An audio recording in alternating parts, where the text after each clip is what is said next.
Italy में, Netherlands में लोग ये कानून पारित करवाना चाहते हैं कि भाई बहन से शादी करने की इजाजत दी जाए। अब तो दुनिया की कितनी ऐसी हुकूमतें जो होमोसेक्सुअलिटी को पूरी तरह से अलाउ करके रखी हुई है। मर्द मर्द से शादी कर सकता है, औरत औरत से निकाह कर शादी कर सकती है, माँ बेटे के साथ चाहे तो रह सकती है, बाप बेटी के साथ चाहे तो रह सकता है। इसको फ्रीडम कहा जाता है। मेरे अजीजों, जानवरों से भी ज्यादा जलील तुम्हें बनाना चाहती है ये दुनिया। इसलिए मैं कह रहा हूं, उठो वो घर न हश्र न होगा फिर कभी। दौड़ो के जमाना चाल अपनी चल गया। तुम्हारे पास अब एक ही इलाज है, एक ही इलाज है, एक ही इलाज है। तुम कहां कहां से बच पाओगे इनके वार से। तुम्हारे घरों में जो टेलीविजन है, सोचते थे पहले कि टीवी चालू करेंगे तो नंगे नाच होंगे। अब वो जमाना भी गया। इस दुनिया ने तुम्हारे हाथों में पहुंचाया। तुम्हारे हाथों में नहीं बल्कि तुम्हारी उंगलियों के एक टच में जितनी गंदी फाहिशा चीजें देखना हो सब देख सकते हो।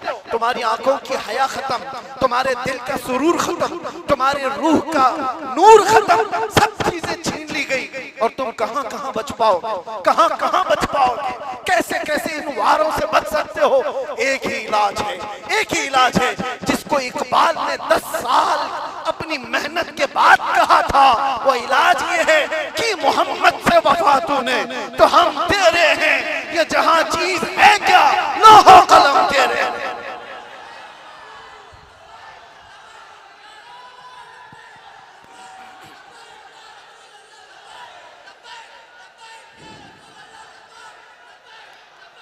हर आफत, हर फितने से हिफाजत चाहते हो, एक साथ के पास आ जाओ।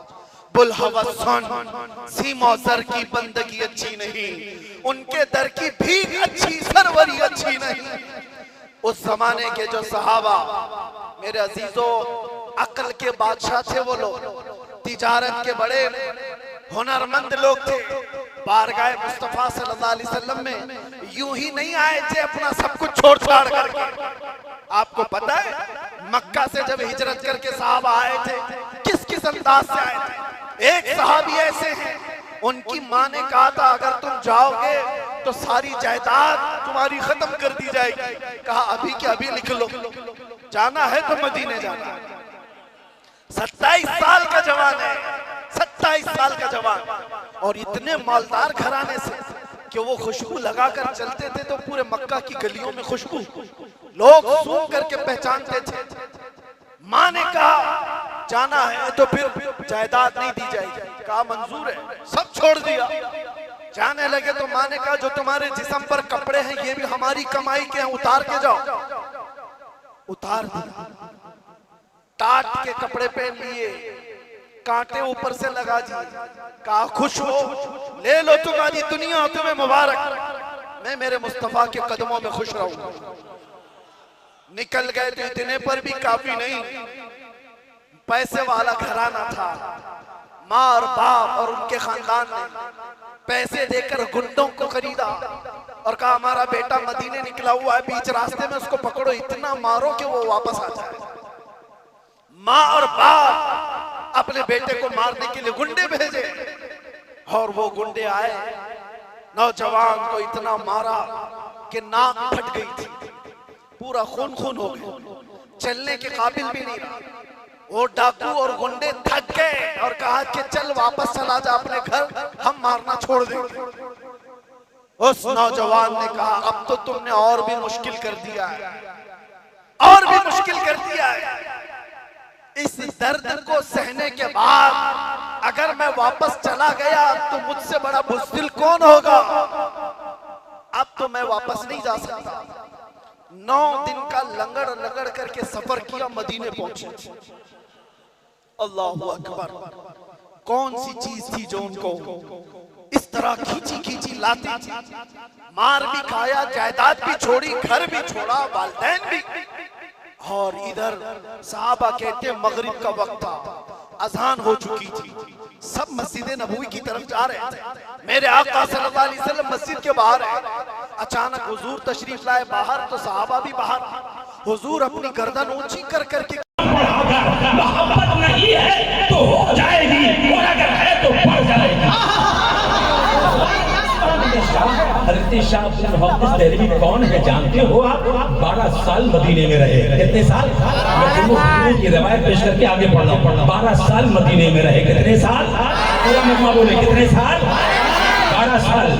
गुंबदे खदरा के साए तले बैठकर नबी की हदीस का दर्स देते थे। 12 साल 12 साल तक गुंबदे खदरा के साए तले बैठकर शाह अब्दुल हक मुहद्दिस देहलवी नबी पाक की हदीस पाक का दर्स दिया करते थे। एक दिन जब सोए ना, वक्त बेदार हो गया, नसीबा जाग गया, गुंबदे खदरा के मकीर ख्वाब में आ गए। सुभान अल्लाह। और जब ख्वाब में आए ना मुस्तफा, तो आने के बाद फरमाते हैं, मेरे गुलाम शाह अब्दुल हक। अर्ज़ किया, जी आका, पता है मैं किस लिए आया हूँ? आका इरशाद फरमाए, कहा अब तू मेरा मदीना खाली कर दे, अपने वतन हिंदुस्तान चला जा। तो मेरा मदीना खाली कर दे, अपने वतन हिंदुस्तान चला जा। इतना कहा मेरे नबी ने, और मेरे आका ख्वाबों से ओझल हो गए। अब जब आंख खुली दीवाने की और नबी के आशिक की, सारों कहतार रो लगने लगे, सावन सादों की तरह आंखें बरस पड़ी और अपने कयाम गाह से निकले दरे रसूल पर आ गए। सुभान अल्लाह। दरे रसूल पर आए और नबी की जाली शरीफ पकड़ करके लगे रोने, और रोने अर्ज करने लगे, या रसूल अल्लाह, ये मेरे आका मदीने के ताजदार, आपको अच्छी तरह पता है मुस्तफा कि मदीने से एक लम्हे की जुदाई मेरे लिए गंवारा नहीं है। अगर मैं मदीना से एक लम्हे के लिए दूर हुआ तो मुस्तफा मेरी जान निकल जाएगी, मैं मर जाऊंगा, जी ना सकूंगा। इतने बड़े आशिक थे, इतने बड़े आशिक थे। आप अर्ज करते, आका 12 साल से मैं यहाँ रहता हूँ, आपके गलू बच्चों से आपके गुलाम को प्यार है, यहाँ के जानवर से अब्दुल हक को प्यार है, गुंबदे खदरा के इर्द गिर्द उड़ने वाले कबूतरों से अब्दुल हक को प्यार है, मुस्तफा जर्रे जर्रे से मदीने के हमको प्यार है। आका अगर जुदा हो गया तो मैं ना सकूंगा, मैं मर जाऊंगा, रह न सकूंगा।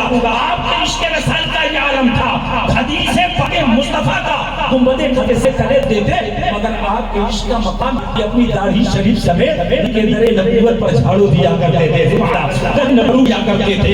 एक बार किसी ने पूछा था, शेख मुहद्दिस ये बताएं कि आपने दाढ़ी शरीफ एक हालत बना रखी है, तो आपने कहा था इश्क़ में बे नबी जी छोड़, इसे दाढ़ी ना कर, ये झाड़ू है, झाड़ू नहीं के दर्द को साफ करने के लिए। फिर आप रो करके बेहाल हुए, अपने कयामगाह पर आ गए और कयामगाह पर आए, और जैसे आंख बंद हुई फिर तशरीफ ले आए। सुभान अल्लाह।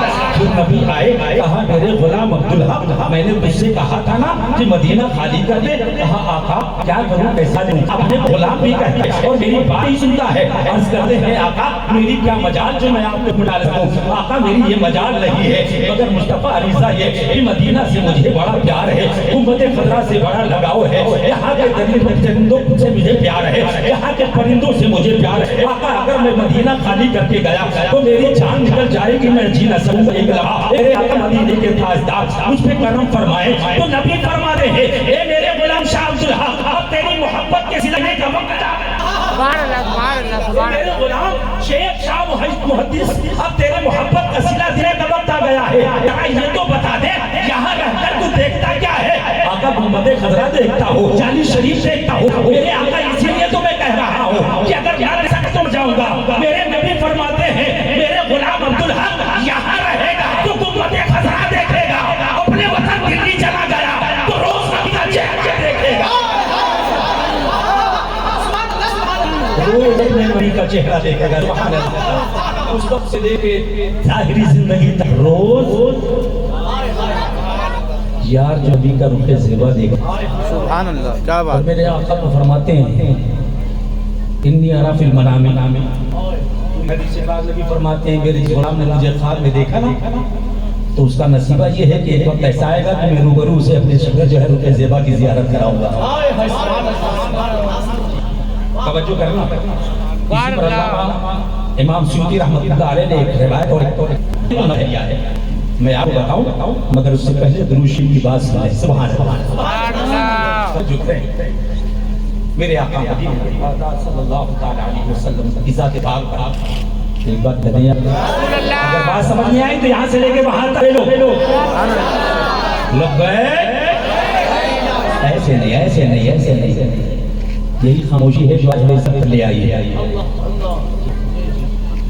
यही खामोशी, जहाँ नहीं बोलना होता मेरी कौन वहाँ बहुत बोलती है, और जहाँ बोलना चाहिए वहाँ खामोश रही है। एक बार मोहब्बत से कह दिया